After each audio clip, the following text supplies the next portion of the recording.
नमस्कार साथियों, infusion notes के यूट्यूब चैनल पर आपका स्वागत है। आज का सेशन रहेगा साथियों 11 जनवरी 2024 राजस्थान करंट अफेयर्स का। इस सेशन में साथियों जितने ही महत्वपूर्ण प्रश्न बनने हैं राजस्थान करंट अफेयर्स के, वो मैं आपके साथ शेयर करूंगा। साथ ही उन प्रश्नों से जुड़े जो महत्वपूर्ण तथ्य आपसे पूछे जा सकते हैं उन पर भी मैं आपके साथ जानकारी साझा करूंगा। इसके बाद साथियों अपने देखेंगे सुजत सार।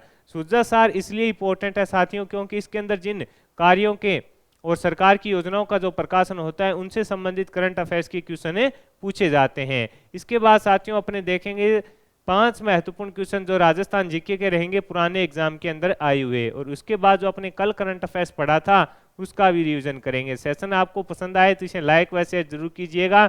10 मिनट की है क्लास होगी साथियों।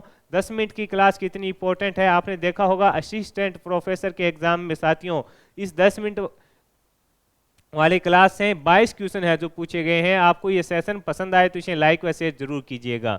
शुरुआत करेंगे साथियों सेशन की। पहला क्वेश्चन आपसे पूछा है कि नेपाल में 7 से 10 जनवरी तक आयोजित छठी इंडो नेपाल इंटरनेशनल चैंपियनशिप 2024 में एथलेटिक्स में राजस्थान के भरत ने कौन सा मेडल जीता है। आपसे पूछा है कि नेपाल में 7 से 10 जनवरी तक आयोजित छठी इंडो नेपाल इंटरनेशनल चैंपियनशिप 2024 में एथलेटिक्स में राजस्थान के भरत ने कौन सा मेडल जीता है। तो आंसर हो जाएगा साथियों गोल्ड जीता है। किसने जीता है तो आंसर होगा भरत ने जीता है साथियों। इन्होंने 800 मीटर की जो दौड़ थी साथियों उसके अंदर गोल्ड जीता है। यानी भरत कुमार ने 21 वर्ष का जो आयु वर्ग था उसके अंदर जो 800 मीटर की दौड़ थी साथियों उसके अंदर गोल्ड जीता है। इसके अलावा अशोक कुमार ने क्या जीता है साथियों 200 मीटर की दौड़ में गोल्ड जीता है। यानी भरत कुमार ने भी गोल्ड जीता है, अशोक कुमार ने भी गोल्ड जीता है। इसके अलावा साथियों नरेश कुमार ने 100 मीटर और कृष्णा राम है उसने 400 मीटर के अंदर सिल्वर जीता है।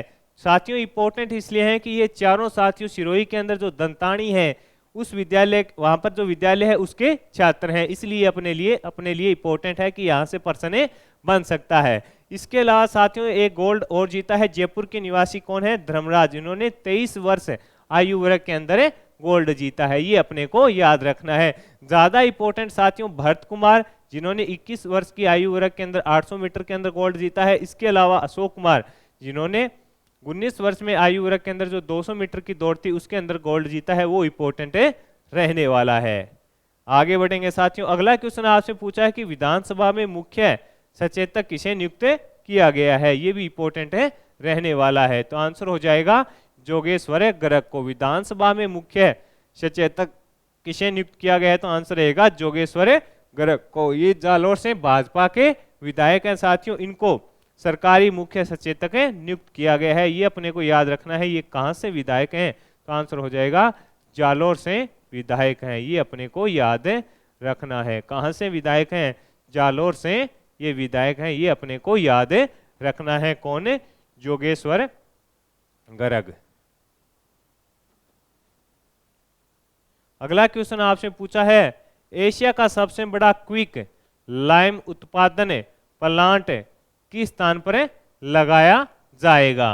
तो आंसर हो जाएगा खींवसर नागौर। एशिया का सबसे बड़ा क्विक लाइम उत्पादन प्लांट है जो किस स्थान पर लगाया जाएगा तो आंसर हो जाएगा साथियों खींवसर नागौर के अंदर लगाया जाएगा। थाईलैंड की चेममैन कंपनी है वो, और खींवसर की जो साथियों माइन कॉरपोरेशन है उसके द्वारा है जो एशिया का सबसे बड़ा प्लांट लगाया जाएगा, ये अपने को याद रखना है साथियों।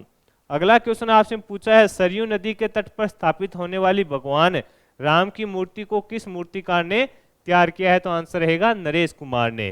किसने तैयार किया है नरेश कुमार ने। आपसे पूछा है सरयू नदी के तट पर स्थापित होने वाली भगवान राम की जो मूर्ति है उसको किस मूर्तिकार ने तैयार किया है तो आंसर रहेगा नरेश कुमार ने तैयार किया है। और ये जो नरेश कुमार है साथियों इनका संबंध किससे रहेगा, किस डिस्ट्रिक्ट से रहेगा तो ये झुंझुनू के रहने वाले हैं, ये अपने लिए इंपॉर्टेंट है। इनका संबंध आपसे पूछ सकता है कि नरेश कुमार का संबंध कहां से रहेगा तो इनका संबंध झुंझुनू से रहने वाला है।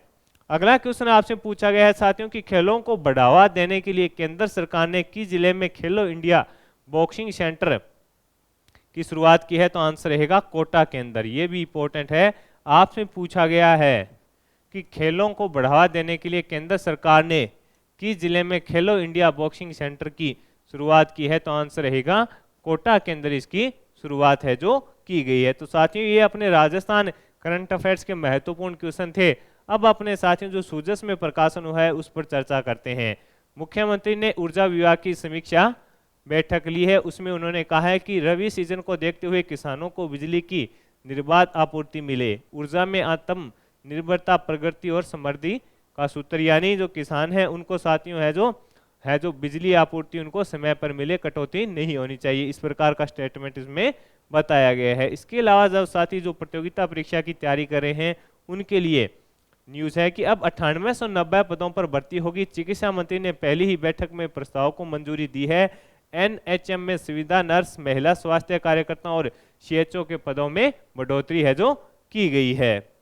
2022-23 में विज्ञप्ति में साथियों ये जारी की गई थी और उसके बाद अब इसके अंदर क्या है कि सीएचओ में जो पद हैं सीएचओ के, उसके अंदर 2713 पदों की बढ़ोतरी कर दी गई है। अब कुल 9890 पदों पर है जो भर्ती करवाई जाएगी।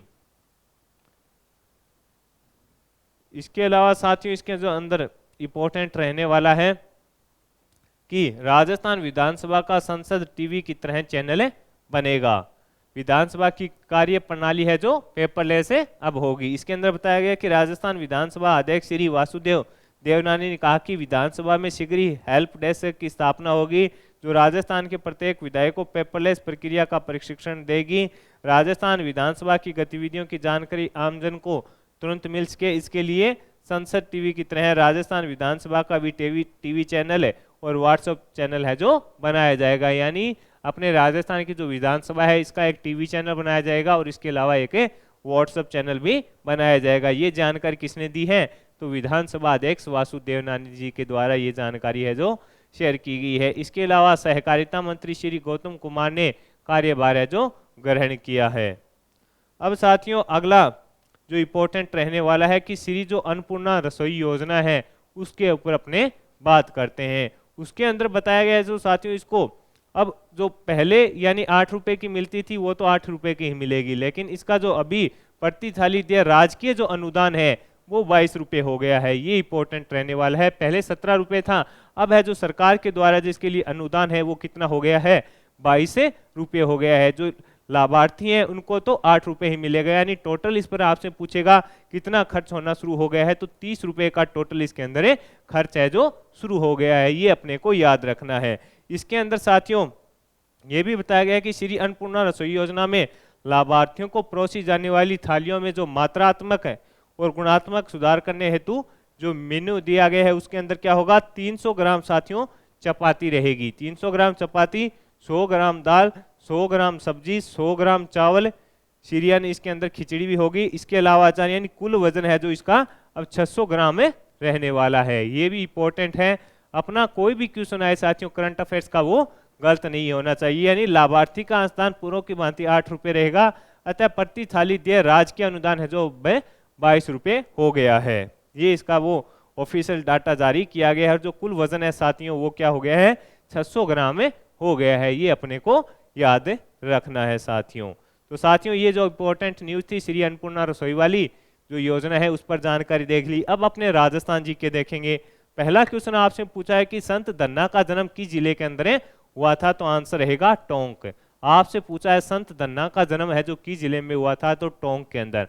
राजस्थान के वे संत कौन है जो राजस्थान छोड़कर बनारस गए और रामानंद के शिष्य बने? तो आंसर रहेगा धन्ना जी। कौन है? धन्ना जी हैं जो साथियों कहां पर गए थे? राजस्थान छोड़कर बनारस गए और रामानंद के शिष्य बने थे। अगला क्वेश्चन है दादू पंथ की मुख्य गद्दी कहां पर है? तो आंसर रहेगा नारायणा के अंदर। दादू पंथ की जो मुख्य गद्दी है वो कहां पर है? नारायणा के अंदर। दादू जी के पार्थिव शरीर को किस स्थान पर समाधि दी गई थी? तो आंसर रहेगा दादू खोले भैराणी स्थान पर इनको समाधि दी गई थी। ये मोस्ट इंपोर्टेंट क्वेश्चन साथियों रहने वाला है। आपसे पूछा है दादू जी के पार्थिव शरीर को किस स्थान पर समाधि दी गई थी? दादू खोल भैराणी स्थान पर दी गई थी। अगला क्वेश्चन आपसे पूछा है दादू पंथ में सत्संग स्थल कहलाता है? तो अलख दरीबा कहलाता है। राजस्थान के कबीर के नाम से किसे जाना जाता है? दादू दयाल। अब साथियों अपने जो कल करंट अफेयर्स पढ़ा था उसका भी रिवीजन कर लेते हैं। बेलगाम में आयोजित 20वीं सीनियर राष्ट्रीय रोल बॉल प्रतियोगिता में प्रदेश की महिला टीम ने कौन सा पदक जीता है? तो आंसर रहेगा सौरन जीता है। साहित्य संगति की ओर से गुलाबी नगरी सम्मान 2024 किसे? ईश्वर दत्त माथुर को दिया गया है। नई दिल्ली में आयोजित 67वीं राष्ट्रीय स्कूली तैराकी प्रतियोगिता में योग्या सिंह ने कौन सा पदक जीता है? तो आंसर रहेगा गोल्ड जीता है। राष्ट्रीय पर्यावरण विज्ञान अकादमी की ओर से वर्ष 2023 के लिए environmentalist of the year award से किसे सम्मानित? डॉक्टर विनीत सोनी को। राजस्थान में श्री कर्णपुरा विधानसभा सीट पर उपचुनाव किसने जीता? रूपेंद्र सिंह कुन्नर ने जीता। साथियों, सेशन पसंद आया है तो इसे लाइक व शेयर जरूर कीजिएगा। वीडियो के डिस्क्रिप्शन में साथियों पीडीएफ का लिंक होगा, वहां से आप आसानी से पीडीएफ डाउनलोड कर पाएंगे। धन्यवाद साथियों।